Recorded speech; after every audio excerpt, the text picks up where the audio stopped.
दोस्तों, आज हम भारत रत्न डॉक्टर भीमराव अंबेडकर के बारे में कुछ चर्चा करेंगे। बाबा साहेब हिंदुस्तान के लिए बहुत कुछ किए हैं। हम सबको चाहिए उनके बारे में जाने, उनके बताए हुए रास्ते पर चले। तो चलिए अंबेडकर जी के उन कामों को जाने जिनके लिए हमेशा याद रखेगा हिंदुस्तान। डॉक्टर भीमराव अंबेडकर का जन्म 1891 को ब्रिटिश भारत के मध्य प्रदेश में स्थित माहूनगर सैन्य छावनी में हुआ था। वे रामजी, मालोजी, सकपाल और भीमाबाई की 14वीं व अंतिम संतान थे।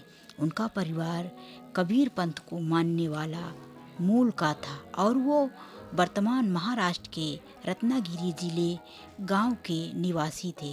डॉक्टर भीमराव अंबेडकर के पास कुल 32 डिग्रियां थी।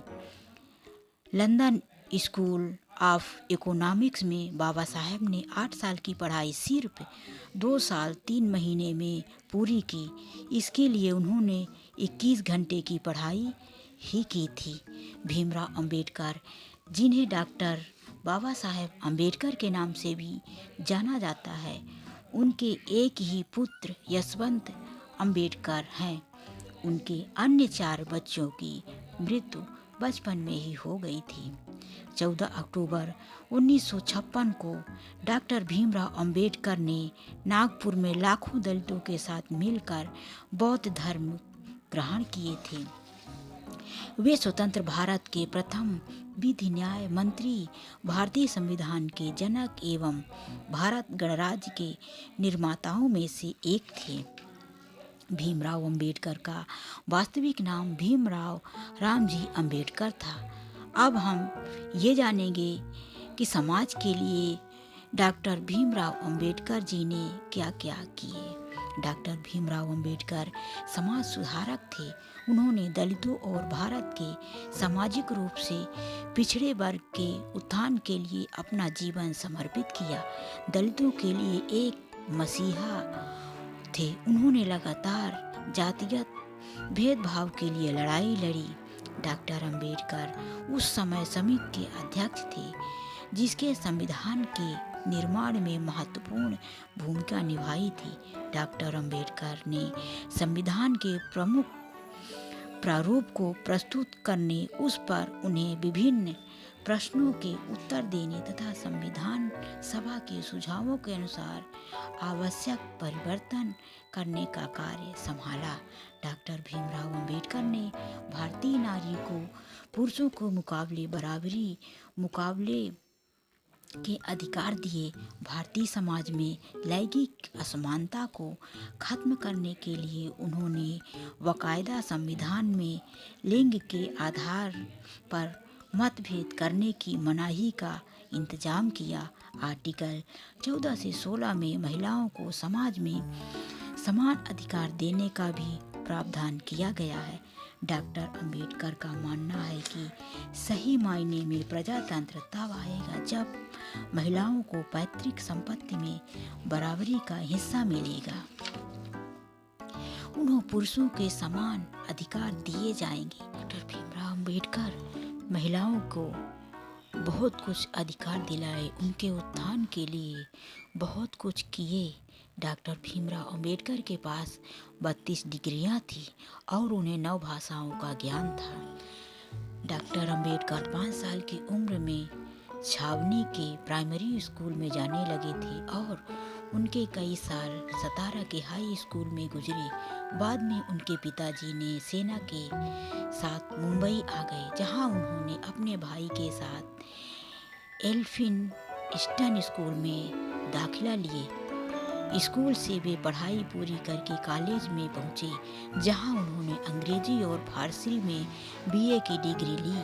वह संस्कृत भी पढ़ना चाहते थे, मगर अपनी जाति के कारण संस्कृत नहीं पढ़ पाए। उनके साथ ये बहुत गलत हुआ। 1913 में वह बड़ौदा रियासत की सेना में लेफ्टिनेंट के पद पर भर्ती हो गए। भर्ती के लगभग 1 पखवाड़े के बाद ही उनके पिताजी का देहांत हो गया। उसके बाद अंबेडकर जी ने नौकरी छोड़कर बड़ौदा महाराज की आर्थिक सहायता से एक बार फिर अपनी पढ़ाई शुरू करने का फैसला किया। महाराजा पहले भी अस्पृश्यों के लिए स्कूलों की स्थापना कर चुके थे और निम्न जाति संभावनाशील युवाओं को पढ़ाई के लिए उदारपूर्वक आर्थिक सहायता देते थे।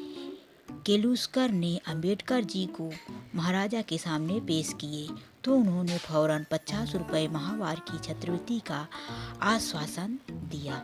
साथ ही उन्होंने ये भी वादा किए कि अगर वो पढ़ाई में अच्छा प्रदर्शन करते हैं तो उन्हें और भी पैसा मिल जाएगा।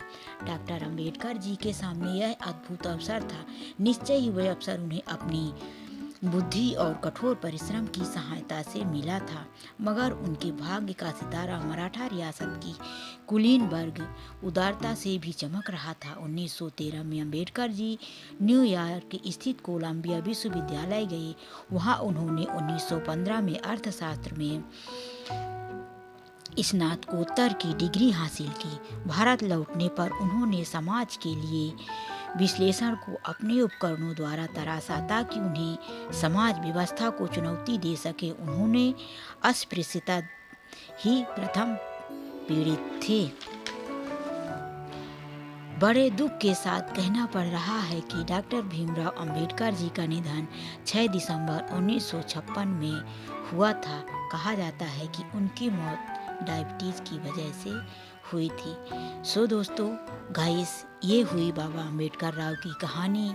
आप और भी जानेंगे और भी समझेंगे। ये तो उनकी ज़िंदगी की एक छोटी सी कहानी में बता रही हूँ। इसमें तो उनकी ज़िंदगी की बहुत ही कम नमूने हैं। जितना मैं बताई हूँ वो उतना कुछ नहीं है। दोस्तों, मैं आप लोगों से यही उम्मीद करती हूँ और रिक्वेस्ट भी करती हूँ कि ऐसे महान व्यक्ति के बारे में आप अपने बच्चों को ज़रूर बताएं। बच्चों को बहुत कुछ सीख मिलेगी। तो आज के लिए बस इतना ही। मिलते हैं नेक्स्ट वीडियो में। अपना ध्यान रखिए और अपने बच्चों का ध्यान रखिए। और डॉक्टर भीमराव अंबेडकर जी के पुण्यतिथि में जो मैं कुछ बोली हूँ, अगर उसमें कुछ त्रुटि हो गई हो तो आप लोगों से क्षमा चाहती हूँ।